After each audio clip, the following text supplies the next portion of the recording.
পয়সায় মাদ্রাসা চালাস, দিয়ে মৌলবি হয়েছিস। আর যাকে দেখছেন সিটকে মৌলবি, একটা মুর্শিদাবাদের তাহের রিজভী না কি নাম, হ্যাঁ, প্রতিনিয়ত আমাকে আর মুমতাজ ভাই আর কাকে আমাদের সব গাল দিচ্ছে। কি বুঝলেন? গাল দেখ, আলহামদুলিল্লাহ। তবে একটাই কথা বলবো, ওর পরিচয় আমি বার করেছি ওর এলাকায় গিয়ে। কি ওর ডাক নাম হচ্ছে রনি। মাদ্রাসার মুখ দেখেনি, ভিক্ষা করতো, মাইক বাজিয়ে মাদ্রাসার আদায় করে বেড়াতো, দিয়ে এখন বক্তা হয়েছে। বক্তাদের বক্তব্য শুনে শুনে, আরে আমি তো দূরের কথা, আমার ড্রাইভারের সঙ্গে কথা বলতে পারবে না। একদিন আমার ড্রাইভার ফোন করেছে, দিয়ে বলেছে আসসালামু আলাইকুম ওয়া রাহমাতুল্লাহি ওয়া বারাকাতুহু, কাইফা হাল? সঙ্গে সঙ্গে ফোন কেটে পালিয়ে গেল। মাল আরবি জানলে তো কথা বলবো। পড়া ওই হারাম পয়সায় মাদ্রাসা চালাস, দিয়ে মৌলবি হয়েছিস। আর যাকে দেখছেন সিটকে মৌলবি, একটা মুর্শিদাবাদের তাহের রিজভী না কি নাম, হ্যাঁ, প্রতিনিয়ত আমাকে আর মুমতাজ ভাই আর কাকে আমাদের সব গাল দিচ্ছে। কি বুঝলেন? গাল দেখ, আলহামদুলিল্লাহ। তবে একটাই কথা বলবো, ওর পরিচয় আমি বার করেছি ওর এলাকায় গিয়ে। কি ওর ডাক নাম হচ্ছে রনি। মাদ্রাসার মুখ দেখেনি, ভিক্ষা করতো, মাইক বাজিয়ে মাদ্রাসার আদায় করে বেড়াতো, দিয়ে এখন বক্তা হয়েছে। বক্তাদের বক্তব্য শুনে শুনে, আরে আমি তো দূরের কথা, আমার ড্রাইভারের সঙ্গে কথা বলতে পারবে না। একদিন আমার ড্রাইভার ফোন করেছে, দিয়ে বলেছে আসসালামু আলাইকুম ওয়া রাহমাতুল্লাহি ওয়া বারাকাতুহু, কাইফা হাল? সঙ্গে সঙ্গে ফোন কেটে পালিয়ে গেল। মাল আরবি জানলে তো কথা বলবো। হ্যাঁ, আমার ড্রাইভার, আমাকে ফোন করতে হবে না। আমার যে পিএ আছে তার সঙ্গে এরা বসতে পারবে না। আমার যে মাদ্রাসার বাবুর্চি আছে ওদের থেকে ভালো যোগ্যতা আছে। আমার মাদ্রাসার বাবুর্চি নামাজও পড়ায়, কোরআন হাদিসও জানে। আমার মাদ্রাসার বাবুর্চির সঙ্গে বসতে পারবে না, বহু দূরের কথা।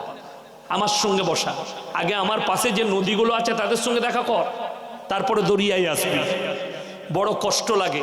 মাদ্রাসার মুখ দেখেনি, ইয়াসিনের চরিত্র কেমন, আমার আখলাক কেমন, আমার ব্যবহার কেমন।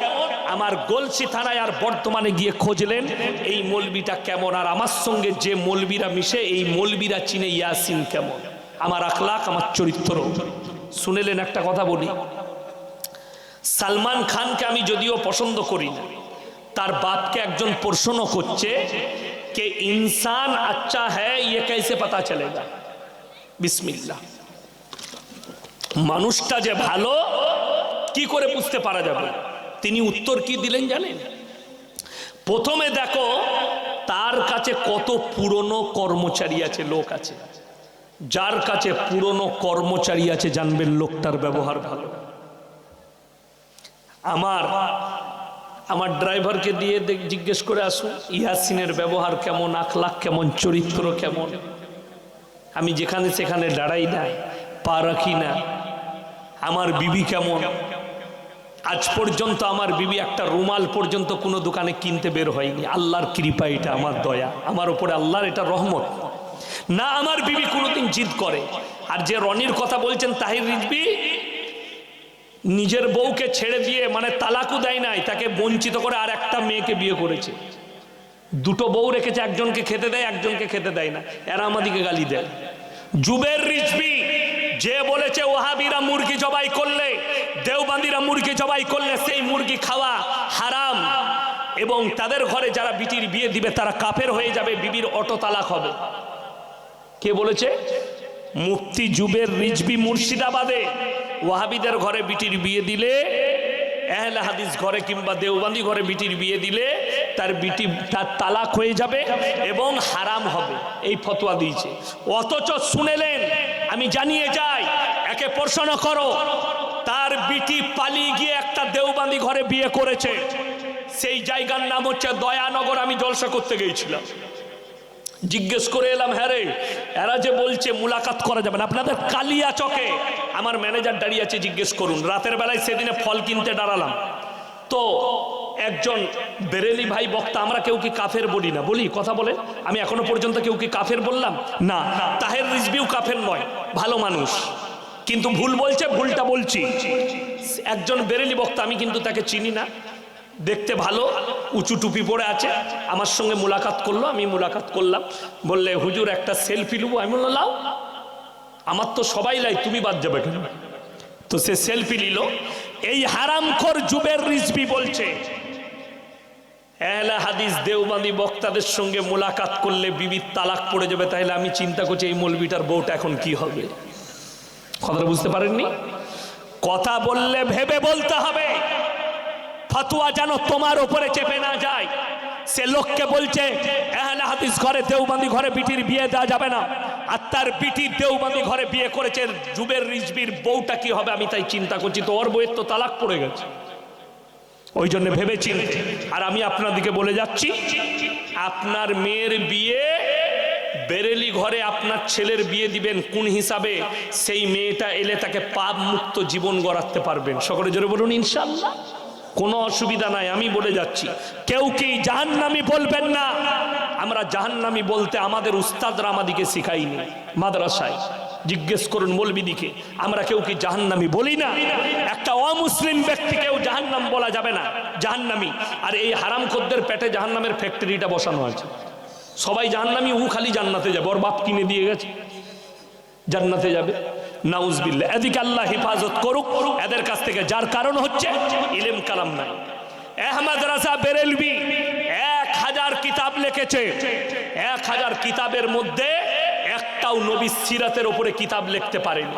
কেন? আল্লাহ তাকে কৃপাই করেনি, দয়া করেনি আল্লাহর উপরে যে নবীজির সিরাতের উপরে একটা কিতাব লেখি। আর আমাকে গালি দাও, আমাদিকে গালি দাও, আমাদিকে কাফের বলো, আমাদিকে জাহান্নামী বলো। তোমার মুখের ভাষায় মানুষ তোমাদের কাছ থেকে অ্যাভয়েড করছে, তোমাদের ব্যবহারে মানুষ তোমাদের কাছ থেকে অ্যাভয়েড করছে। আর একজনকে দেখলাম এই ঝাড়খণ্ডে বাড়ি, এই যোগীজির মতো পাগড়ি পড়ে আছে, জাহাঙ্গীর না কি নাম, জাহাঙ্গীর আলম রিজভী।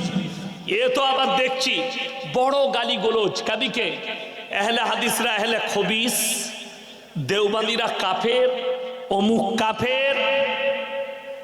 বাস্তব কথা জানেন, আমি তো দেওবন্দি মাদ্রাসায় দেওবন্দে পড়েছি, ওই জন্য আমাকে এত গালি দেয়। কি বুঝলেন? বড় কষ্টের বিষয়টা বলে দিই, এদের ভাষার কোনো ঠিক নেই, মাথা মুন্ডু নেই।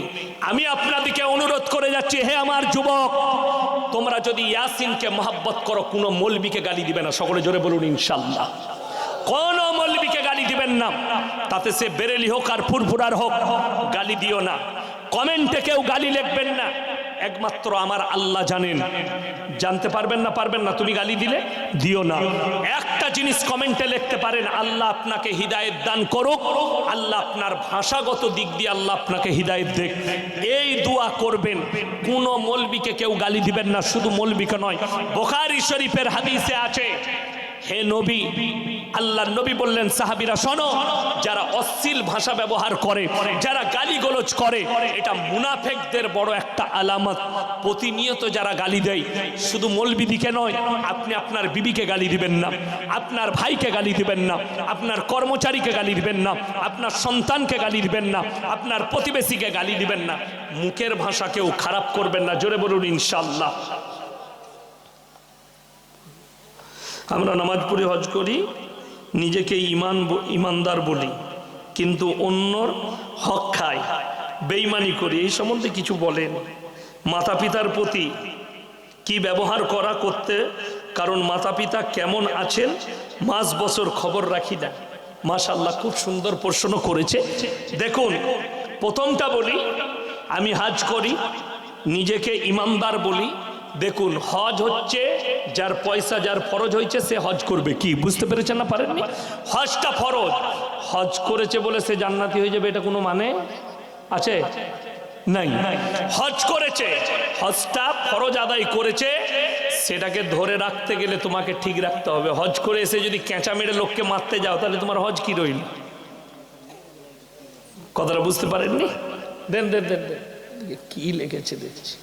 তারপর কোনো এক অন্যায় না করেও আমি দোষী এবং এটা সবাই বিশ্বাস করে, আমি কাউকে বোঝাতে পারি না যে আমি অন্যায়টি করিনি।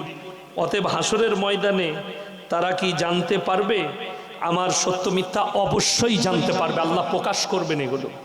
মাইদিকে বলি, কেউ যদি কারোর নামে মিথ্যা অপবাদ দেয়, সেই পাপটা না করা পর্যন্ত আল্লাহ তাকে মৃত্যু দিবে না, এটা লিখে রেখে দিবেন। অবশ্যই কারণ আমি মিথ্যা অপবাদ দিবেন না, জোরে বলুন ইনশাল্লাহ। মিথ্যা সাক্ষী কেউ কি দিবেন না কারুর। আপনি জানেন না মিথ্যা সাক্ষী দিচ্ছেন। যারা মিথ্যা সাক্ষী দেবে, মিথ্যা অপবাদ দিবে, যদি বলেন কিয়ামতের দিনে কি করে জানানো হবে? কোরআনে আছে সূরা ইয়াসিন, আল ইয়াউমা নাখতিমু আলা আফওয়াহিহিম ওয়া তুকাল্লিমুনা আইদিহিম ওয়া তাশহাদু আরজুলুহুম বিমা কানু ইয়াকসিবুন।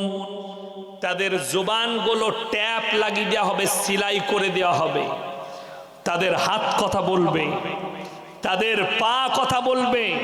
আল্লাহ অঙ্গ পতঙ্গকে কথা বলার যোগ্যতা দান করবে। তারা কথা বলবে, আপনি ধরা পড়ে যাবেন। এবং সব থেকে আমার মা যিনি প্রশ্নটা লিখেছেন শুনেলেন, কোরআনে আছে যে পাপ করেছে করেনি, উভয়ের হাতে ইকরা কিতাবাক কাফা বিনাফসিকাল ইয়াউমা আলাইকা হাসিবা। আল্লাহ আমলনামা দিয়ে দিবেন, তুমি নিজের হিসেব নিজেতেই দাও, নিজের মুখে দাও, তখন সব লেখা থাকবে। কেন লেখা থাকবে? কোরআনে আছে কিরামান কাতিবিনা ইয়ালামুনা মা তাফালুন। এটা নারী পুরুষ শুনেলেন। প্রত্যেকটা নারী পুরুষের কাছে দুজন করে ফেরেশতা আল্লাহ নিযুক্ত করেছে। কাতিব মানে হচ্ছে যারা টাইপ করে করে লেখে, তাদেরকে কাতিবা, আরবিতে কাতিব বলা হয়। এই দুজন ফেরেশতাকে আল্লাহ নিযুক্ত করেছেন। আমার ভাই, তারা ভালো মন্দ লিপিবদ্ধ করবেন। আল্লাহ কিয়ামতের দিনে সমস্ত আমলনামা তাদের হাতে তুলে দিবেন। আর আল্লাহ বলবেন ইকরা কিতাবাক কাফা বিনাফসিকাল ইয়াউমা আলাইকা হাসিবা। তুমি তোমার হিসেব দেবার জন্য তুমি যথেষ্ট, তুমি নিজে পড়ে শোনাও। আমার ভাই, তখন কিন্তু আপনি বিপদগামী হবেন। এর দ্বিতীয় নম্বর যেটা আছে, মা বাপের হক। ইম্মা ইয়াবলুগান্না ইনদাকাল কিবার আহাদুহুমা আও কিলাহুমা ফালা তাকুল্লাহুমা উফফিন ওয়ালা তানহারহুমা ওয়া কুল্লাহুমা কাওলান কারীমা। তোমাদের মা বাবা যখন বৃদ্ধকালে বৃদ্ধাক্যে পৌঁছাবে, দুজনের মধ্যে একজন উপস্থিত থাকবে, কেউ মারা গেছে কেউ আছে, তোমরা তাদের খিদমত করার জন্য উফ শব্দটুকু ব্যবহার করো না। বুঝতে পেরেছেন? বাপ হয়তো বিছানায় পেশাব করে দিয়েছে, হয় না হয় না বলুন? হয়। তো অনেকজন বলে উফ শালা বুড়াগুলোকে নিয়ে জ্বলে গেলাম রে, বলে না বলে না? এই শব্দ ব্যবহার করলে তুমি আল্লাহর কাছে পাপী হয়ে যাবে, বরবাদ হয়ে যাবে। এটা ব্যবহার করা যাবে না। দ্বিতীয় নম্বর, তুমি একবার ভেবে দেখো, তুমি তোমার বাপের কোলে কবার পেশাব করেছো? বাপ হেসেছে, আমার ছেলে আমার কোলে পেশাব করেছে। আমরা হাসি না কথা বলে, আমার ছেলে আমার কোলে পায়খানা করে দিয়েছে। বাপ বন্ধুর কাছে হাসে, জানিস আমার কোচি আমার কোলে হেগে দিয়েছিল আজকে। বন্ধুকে বলে, খুশি হয়ে বলে, রেগে নয়, ভালোবাসাই বলে, আমার ছেলে আমার কোলে আজকে পায়খানা করে দিয়েছে, আমার খুব খুশি লাগলো, জানিস, খুব হাসছিলাম, আনন্দ হলো। বাপ আনন্দ করে। মায়ের কোলে মা 5টা শাড়ি পাল্টিয়েছে, 5 বার পেশাব করেছো, কিন্তু বলেনি বাচ্চাটাকে নেবো না। হাই রে নেমো খারাম বেটা, বাপ একবার বিছানে পেশাব করেছে, বলছো বাপকে আর বাড়িতে রাখা যাবে না। মা একবার বিছানায় পেশাব করেছে, বলছে মাকে আর বাড়িতে রাখা যাবে না। কেউ যদি কাবা ঘরে ফাঁস কাতারে নামাজ পড়ে, মা বাবার সঙ্গে যদি কেউ খারাপ ব্যবহার করে, কিয়ামতের দিনে পেরুবার রাস্তা খুঁজে পাবেন না। লেখে নিয়ে যান, সবাই ভালো ব্যবহার করবেন, জোরে বলুন ইনশাল্লাহ। মা আর বাপ কেন করবেন বলে দিই। হাজরতে মুসা নবী লালিত পালিত কার ঘরে হয়েছিলেন? কথা বলেন না? ফিরাউনের বাড়িতে। যে আল্লাহ দাবি করেছিল, আল্লাহ যখন নবুয়ত দান করলেন 2 ভাইকে, হারুন এবং মুসাকে, বললে হে আমার মুসা দাওয়াত দাও। কাকে? ফিরাউনকে। মুসা নবী কি বলেছিল জানেন? আল্লাহ, যে নিজেকে আল্লাহ দাবি করেছে, আমি কেমন করে তাকে দাওয়াত দেবো? আল্লাহ তাআলা সঙ্গে সঙ্গে কি অর্ডার করলেন জানেন? হে আমার নবী মুসা, তুমি দাওয়াত দিবে কি করে? কুলু কাওলান লাইয়িনা, নরম করে বলবে, ভালোবেসে বলবে, কুটি কথা বলতে পাবে না। কেন? সে তোমাকে নিজের সন্তানের মতো রাজশাহীতে রাজ প্রসাদে তোমাকে লালিত পালিত করেছে। ভদ্রতার সঙ্গে বলবে, নরম ভাবে বলবে। একটা কাফেরকে আল্লাহ দাবি করেছে, তার কাছে নবীকে পাঠাচ্ছেন আল্লাহ নরম করে বলার জন্যে, আর আপনি আপনার বাবার সঙ্গে কড়া ভাষায় কি করে কথা বলবেন? বিসমিল্লাহ। কেউ বলবেন, কেউ যদি মনে করেন আমার বাবা আমার হক আদায় করেনি, শুনেলেন, যারা মনে করছেন আমার বাবা আমার হক আদায় করেনি, জেনে রেখে দিবেন তোমার বাবাও পাকড়াও হবে, সে তার হিসেব দিবে, তুমি তোমার হিসেব দিবে। আমার বাপ আমার হক আদায় করেনি, কিন্তু